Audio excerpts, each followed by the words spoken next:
Hello and welcome to episode 3 of Pugsley Crew Reviews. Today we have a film chosen by our guest, who is Jeffyard. The film is called Cloud Atlas. I had never watched it until yesterday, and boy was it a film. My very first note, because I only took a few, my very first note for the film was, wow, 3 hours, for fuck's sake, Jeff. So, there you go. I didn't think it'd be that long. Is there any particular reason why you chose this film? Yeah, I just thought, you know what? How can I make Pedz waste 3 hours of his life? No, I really enjoyed the book by David Mitchell, not the comedian, but the author. So I thought, I have seen the film ages ago, but I thought it'd be nice to revisit it. Oh, nice. Yeah, I haven't seen it. We also have Kerr with us, Kerr900. For those who are unaware, he's been here for the last 2 episodes, so all the episodes. Yeah. Have you seen this film previously, like Jeff? I saw it when it came out. Could remember very little of it, so it was almost a fresh watch. Well, I hadn't seen it at all, so for me it was a fresh watch. How does the book compare to the film then, Jeff? Well, the book is largely it's sort of the same themes and the same sort of story beats, but it's sort of written in a different order. So, like, the film sort of interweaves each of the 6 segments. As a book, it actually starts out with the captain, Hewing, on the boat, written in the form of a journal. And that gets found by Frobisher, who reads half of it. And it cuts to Frobisher's letters to Sixsmith, which gets picked up by the lady, Ray. And she reads those letters. And then her story sort of gets turned into a mystery thriller novel, which gets picked up by Cavendish, the old guy who gets caught in a retirement home. He creates a movie of his experience, which gets watched by Somney, the fabricant. And then she sees the movie, and then she has the interview with the archivist, which gets found by the Zachary at the end. And it goes through all of Zachary's segment, and then it goes in reverse chronological order and finishes up each segment. So it sort of goes from the captain to the composer, to the mystery, to the old man, to the future, to the apocalyptic future, and it goes back in reverse order. Oh, that's cool. It sounds like it'd be easier to follow than what we got with the film, where it was just bits slapped together, in my opinion. Yeah, fiction-esque. I think to be honest, I think having read the book previously, it does help follow the film because you know what's going on. But watching the film for the first time, I imagine, I don't know how you felt about it, Pez and Kerr, but I imagine it'd be quite difficult to sort of follow all of the different what's going on. Yeah, definitely. I agree with Kerr. It's a bit disheartening because you get to a point in the story where you're sort of just getting involved and just wanting to know what happens, and then it shoots to somebody else, and it kind of breaks up your entertainment, if that makes sense. It's a bit of a punishing flow at times. I guess it sort of feels a bit disjointed. Yeah, perfect word there, disjointed. Because it is. It's like, I don't know anything about the book. I don't know anything about the film in general. Like, I haven't looked anything up. I literally watched it for the very first time yesterday, and I thought it was 3 hours too long. I didn't find it a very enjoyable film. I actually found it quite boring. Right. There wasn't there were some bits that entertained. It wasn't like complete shite. There was some things in there that made me laugh. more than anything, I laughed at things more than being intrigued by anything. And most of the time I was like, just, what the fuck is going on? But that was literally what I said to the missus, because of course I made my missus watch it with me, because I'm nice like that. And the only she didn't really say much about it, but she said, it's not as bad as some of the films I've made her watch, like the last film I made her watch, which was good. Actually, the last film I tried to get her to watch was called Noah's Shark, and we watched about 5 minutes of it, and then I was made to turn her off. So, oh dear. So wait, just to go off a bit. I know this is a Cloud Atlas review, but what does Noah's Shark entail? Well, we didn't watch much of it, but basically, it's about a story of Noah's Ark, who the devil comes in the form of a shark to Noah's son, who says that he'll give him whatever if the shark is allowed on Noah's Ark to live. So he does that, and then Noah finds out, gets angry, pushes his kid falls, the shark eats him, and I didn't get much further than that. But I think it's like people trying to retrace the steps of Noah's Ark, and I guess they come across Noah's Shark. It's fucking stupid sounding. I sort of hoping it'd just be like Noah couldn't be asked building an ark, so it's just like gets a shark instead. No, but I when it was literally on for like 5-10 minutes. I said to the missus, "Why does a shark need to go on the ark? It swims in the water." The film I wanted to watch, though, which my missus said she didn't want to watch, was Shark Side of the Moon, which is about sharks on the moon. Oh, wicked! Yeah. She wouldn't let me watch that. Mean like a... She wouldn't let me watch Birdemic 2 and 3 with her either. Oh dear. Anyway, we kind of got way off topic. What are your thoughts on the film, Kerr? Did Jeff pick a good film here or not? I don't really like how quick it flashes back between things. Like I said earlier, you feel like you're finding your feet, starting to enjoy it, and it flicks over to something else. I'm a big fan of the old, like, they call them portmanteau horror films, where it's like 3 to 5 stories, but there's a wraparound. Right. Yeah. And I wish they'd done that with this. It did have, like, Tom Hanks as an old man sat down telling a story. You could have started and ended with that and had the 5 stories, because obviously the 5 time periods, and just played them out one after another.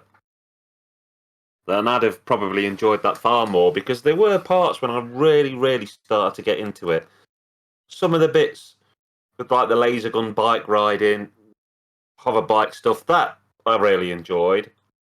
Then there was the latest in time story where Tom Hanks was the savage and Halle Berry was the sort of, more advanced woman. Mm-hmm. I enjoyed when he got that demon talking to him. Yeah. I thought it was great. But the weird one for me is the one where, what's his name? Jim Broadbent? Yeah. Where he's in the nursing home. That, to me, that on its own was the only one of all of them that felt like a comedy film. The others felt quite serious. And I think that pulled out and stretched on its own would make a brilliant comedy film. And the weird thing is the nurse ward manager woman that was played by Hugo Weaving. Is it Weaving, however you say his name, the guy that was in Matrix. Yeah. When he's a woman, don't you think he looks like Julian Clary? Honestly, he kind of does, actually, but for some reason, vocally, when he was doing that voice, it just reminded me of Mrs. Doubtfire. I don't know why. I went online to check it wasn't Julian Clary. That's how bad it was for a second. To be honest, I did have a list on Wikipedia with all the actors and actresses and what part they play in each segment. So it's like, oh yeah, that's who we are. Because they do some nice bits with, at times, intertwining, like Chong and Somni, the fabricant, and the union sort of rebel. They were both playing Adam and his wife in the first story when she's saying that she loved Chong, and then it cuts to Adam and Tilda, I think. I thought they did some nice things having the actors and actresses play different characters in each of the segments and linking them through those. What did you think of, like, I assume the book is, because like I said, I haven't read the book, is about maybe reincarnation of some kind, because it's the same characters, but in a different life, if that makes sense, which is why they use the same characters, I guess. Is that the case? It doesn't really spell it out for you. I think it's sort of implicit, and I think the author has also mentioned that was its intention somewhat, that they are sort of reincarnations of the same being, same soul, whatever. But yeah, I don't think it's sort of explicitly sort of said, if that makes sense. What do you think? Because I thought this was really weird, where they used the characters, but they put like makeup and what must be prosthetics to make them look Asian or black or white when they were a different race. Like, the worst for me was when they made the white guys Asian, because it looked really fucking weird. Yeah, I think that's it did get some controversy for in sort of white actors and actresses to play East Asian characters. I don't think they used white characters to portray black people, so I think there was some sort of controversy in the Asian. Yeah, well, there's Asian people being there's the point where, what's her name, Sung, I can't remember her name now. Sung Yu. Somni. I don't know where the hell I got that name from. Somni, the person who plays her, plays a ginger woman. Yeah. Who's white, and also Halle Berry plays a white ginger woman. Yeah. So it goes both ways, and it's just odd for me. But Yeah, it reminded me Hmm? of, like, there's an old Doctor Who Tom Baker episode, The Talons of Weng Chung or something, and Yeah. that is like somebody made up to be Chinese with, you know, really pulled out eyes and doing a "oh, so sorry" sort of thing. Yeah. And it was like, ooh. Yeah, I think the difference there, though, is Tom Baker's Doctor Who. Like, I'm not saying it's fine that they did that back then. I'm just saying, like, it was a lot different back then. Things weren't as... It's kind of the norm for the time. Yeah, a lot of it was just use the people you can use and do what you can with them, whether they're white or not. Just make them any other race. Just, I don't know, maybe it's ease or racism or whatever. But a film from, like, 10 years ago, it's kind of a bit odd. They could have just had different people play different parts. People who look similar, maybe, or something. You know, I don't know. Some of the old Doctor Who was made on like £3.50 and a roll of Bako foil, so you've become a little bit more slack. Yeah.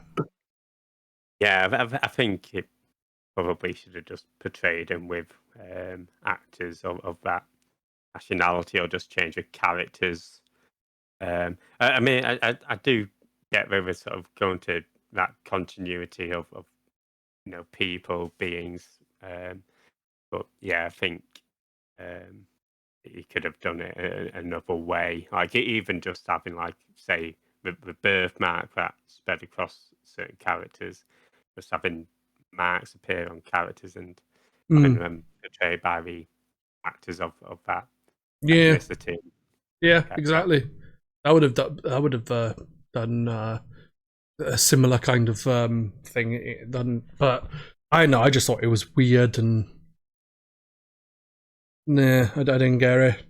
My missus and me were watching it, and then it got to the apocalyptic future with Halle Berry in it, and she decided to turn around to me and say, "Why does Halle Berry?" Well, she said she. Why does she have a bum hole in her forehead? And she said, it's either that or someone stuck a polo under her skin. Oh dear. So why does she have a bumhole in her forehead, Jeff? I think the reason they did it is so that in when was this film released? 2012. Mhm. In 11 years' time, you could discuss it on your podcast and think, why does she have a polo on her forehead? Star Trek had already covered Cornish pasties sellotape to your head for different races and people. Yeah. But I don't know. Is there something actually a reason for that? Is it some sort of technological thing, or did they literally just think they poop out of their heads now? I presume it'd be an aesthetic, perhaps, maybe just to show that they're more advanced than the sort of natives to the land. One thing I will say about the apocalyptic future, I didn't understand what they were saying most of the time. Like, the English is very broken, which is fair enough, but like I just couldn't make out what they were saying anyway. Like I couldn't understand the words coming out of their mouths. I don't know if it was the accent they were putting on, but I just didn't have a fucking clue what they were saying. Like any other time period, I was fine with. But that one, for some reason, I was just like, what are they saying? Reminded me of Mad Max. Is it Beyond Thunderdome with the children? I haven't seen it for a long time. It was something in this. Tom Hanks said something about, are you spilling me the true now? And I'm like, I'm sure that's sort of ribbed or very similar to something the kids say in Thunderdome. Sounds like something I say after a night out. He's spilling me. Yeah, I don't know. I heard the true and stuff like that, but it's like very, like I said, broken English, which is fine, but for some reason, a lot of the time, I just didn't know what the fuck they were saying. Which is strange, because they do even not weirder accents, but they do different accents throughout the film, and I was fine with them, but I don't know what it was, I just didn't have a clue. What are your thoughts on Tom Hanks throwing a guy off a building? Oh, that's awesome. Yeah, I think Kerr mentioned it actually, that the Jim Broadbent story was sort of like more of a comedy story than the best. And yeah, I think that bit was just dark, but quite funny how he goes about it. It's just like, I forgot what it says after, but it makes some sort of quip, the Irish guy. Yeah, the Irish Tom Hanks. This is one of the only films of his own that Tom Hanks apparently enjoys watching. And I think that's probably because he does get to play sort of character parts that he never plays anywhere else. Because there, where he's the thug. Name another Tom Hanks film where he's like a fisticuffs sort of baddie. It's just not his usual wheelhouse. No, usually plays a nice guy. Or sheriff, one of the two. And I think he's quite good at it. Yeah. I quite liked him in that part. Yeah, I wouldn't say I've got any issues with any of the acting so much in the film or the characters in themselves. I just think more than anything, I think the way they broke up the film just wasn't very coherent. I think it was 3 hours, but because of the amount of story they were trying to tell, even in 3 hours, that's not long enough. Going from the way they did it, maybe they could have done it the way the book did for over 2 films, one going forward and next one going back. I don't know. I think if they made it now, it'd be a Netflix series of 6 to 12 parts. Yeah, I don't think they'd make this as a film. Did they get in enough of the stuff from the book, Jeff, or would you have preferred 2 films, or think one is enough? I think I think a Netflix series might be able to portray it a bit better. I think the film did. I mean, it's 3 hours long. I think it gets it's been a while since I've read the book. I know it's sort of focuses more on certain segments than others, and cuts, I guess, some details out of it. I can't recall from the top of my head what has been cut, because it has been a number of years since I last read the book. But for the most part, I think we managed to get everything in where, if you've read the book and watched the film, you'd be satisfied that it's not really removed anything too important. Yeah, fair enough. I'm not reading the book, I wouldn't particularly know, but thought I'd ask just in case. Any quotes from the films you particularly liked, guys? Oh yeah. The one I thought that was good is, the thing is I only wrote half of it down, is the boy is as useful as the clap. And I think he says something like, but at least we can easily get rid of him or something. Yeah, but he's easier to get rid of, or something on those lines. At least he'll be easy to get rid of, that's the one. What about you guys? What about you, Kerr? Give us your favourite quote. 2 sprained ankles, 1 cracked rib, official cause of accident listed on the hospital form, pussy. I When did he have held that noted cat down. in front of his crotch, it was just like, instantly, before anything happened, I was like, oh, this is going to go south. What's that now? And I When laughed out loud. He held the cat, didn't he, in front of his crotch? Oh, yeah, that was probably my favourite part of the film. Yeah. Yeah, genuinely. I said to the missus when it happened, I said, favourite part of the film now when that cat attacks that guy's junk. Couldn't help but laugh. It was rather interesting. What about you then, Jeff? What was your favourite quote of the film? Well, I did have that one noted down, actually. The official cause of accident listed in the hospital form, pussy. I did also have near the end, when it's sort of talking about no matter what you do, it won't amount to anything more than a single drop in a limitless ocean. And I think Adam replies, but what is an ocean but a multitude of drops?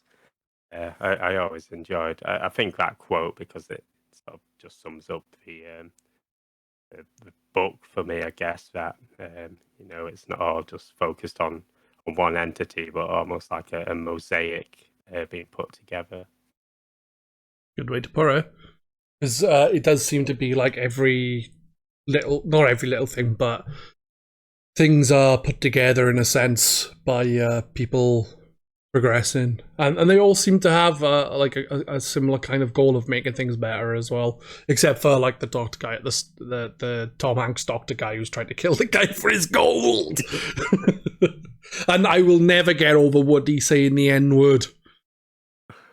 Yeah, it's I mean, it all seems to like focus on various forms of oppression, I guess, throughout each of the 6 segments. Yeah. I think I like the themes and that are interesting. I just like because it was a bit disjointed. It was kind of hard to get into for me. But like the story there is pretty good, so maybe I should just look at the book. Maybe that way would be better. But now I've seen the film, I don't know if there's any point. You reckon you'd have enjoyed the film more if it is less segments being intertwined, like maybe 2 or 3? I don't know. I don't know if it would have been better to do that, or if they just followed the book, where it's like you follow half of each story and then you follow the other half afterwards. I think it might be a bit more interesting there than switching back and forth constantly. It's weird going from like loads of different time zones. At least to me, it was anyway. Yeah, I think it was a bit Clumsy, like. Felt clumsy. But Yeah, what do I know? Well, I mean, I think this film itself got quite a bit of a mixed reception. Yeah. Whereas I do think it was ambitious, and it tried to. And I believe this was if not independently funded, certainly not sort of backed fully. So Yeah, it's classed as an independent film. right, Really? Yeah, Looks like it's got a fucking high budget. I think it's one of, if not the highest budgeted independent films or something. It took 4 years in development, and basically, from what I understand, the whole thing would have fell on its arse if not for Tom Hanks. right. He went across and started filming before anybody else big and famous, and he was like the actor who believed in it the most, who sort of pushed his support for it. And apparently, Ian McKellen and James McAvoy, I think it were offered parts and turned it down. No, right. Yeah. Fair enough. Definitely seems like a very good passion project by the directors and the actors who did believe in it, even if it didn't sort of turn out a commercial success. Yeah, like I said, I don't think it's a bad film per se. I just think for me, the way it's edited, the way the stories intertwine, like it just seems quite random and a bit, well, as you said earlier, disjointed. It just doesn't feel organic in the way the story is told to me, if that makes sense. So I think maybe it being done in a different order, like maybe the box order or something, or even if it just went like story to story fully, that may be better than, whoa, you're in the 60s, whoa, you're in the 1800s, whoa, you're in the 1700s, whoa, you're in the 2020s, whoa, you're in the millions. You know, it's just like, you know, I want more than 5 minutes in one place. Yeah. Because that's how it felt. But yeah, I did like the escape scene that Kerr mentioned. That was good. With the like chase and everything. That was cool. Yeah, I think it's certainly a well shot film at points, like with the escape scenes. I think that point when they're in like that underwater tube and he sort of blows up the upper layer of it and all the water comes crashing down. I thought that looked great. Yeah. I don't think anything else has been filmed quite like it, because the whole film was shot with 2 parallel filming units. One ran by one guy, I can't remember his name, but the other one was ran by Lily and Lano Wachowski, is it pronounced? Yeah, and apparently Tom they shared no crew members at all. They shared the same cast, but, you know, total different sound guys, lighting guys, everything.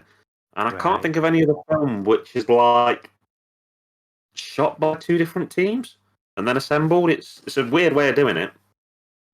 Maybe another reason why it feels just a bit disjointed to me.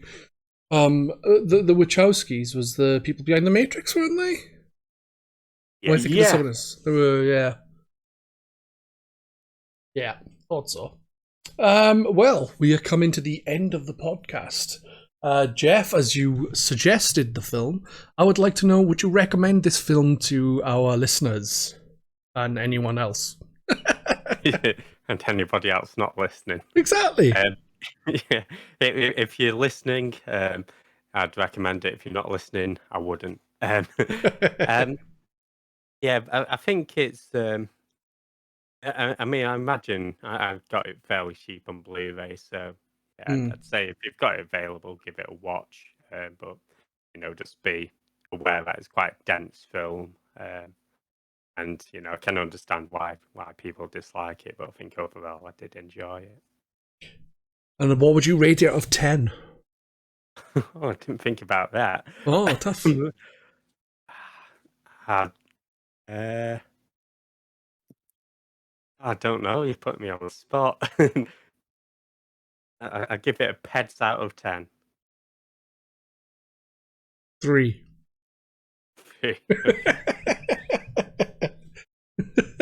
What about you, Kerr? Would you recommend this to anyone? It certainly wouldn't make my list of like 100 films to recommend people watch before they die or anything. That's a no. I can think of a lot of things that push ahead of this.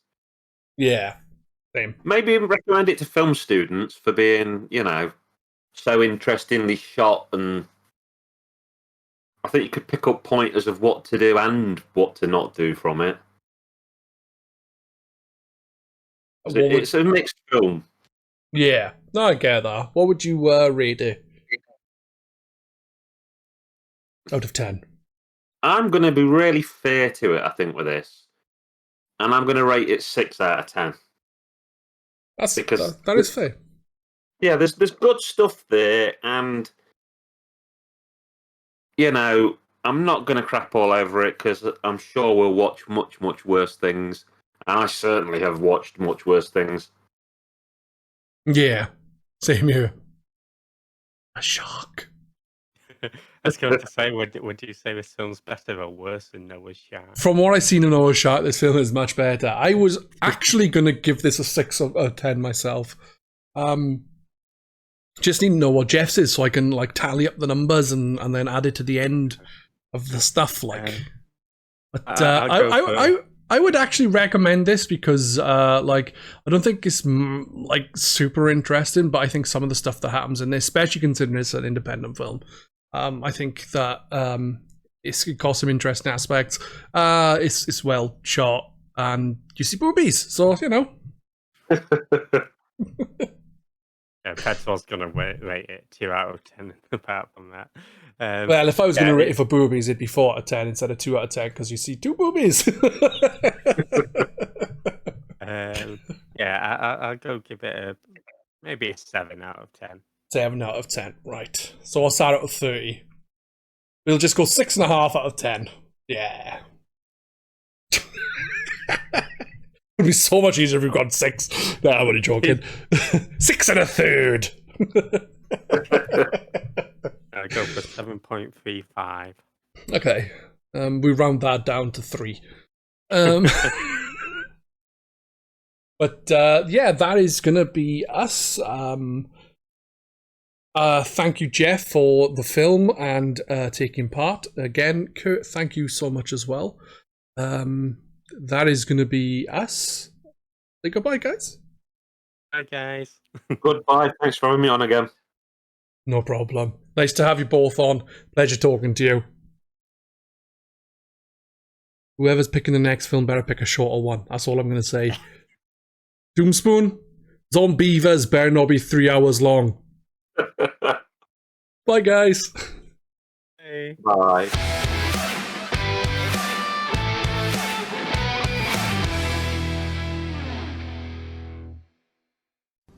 And for what? For what? No matter what you do, it will never amount to anything more than a single drop in a limitless ocean. What is an ocean but a multitude of drops?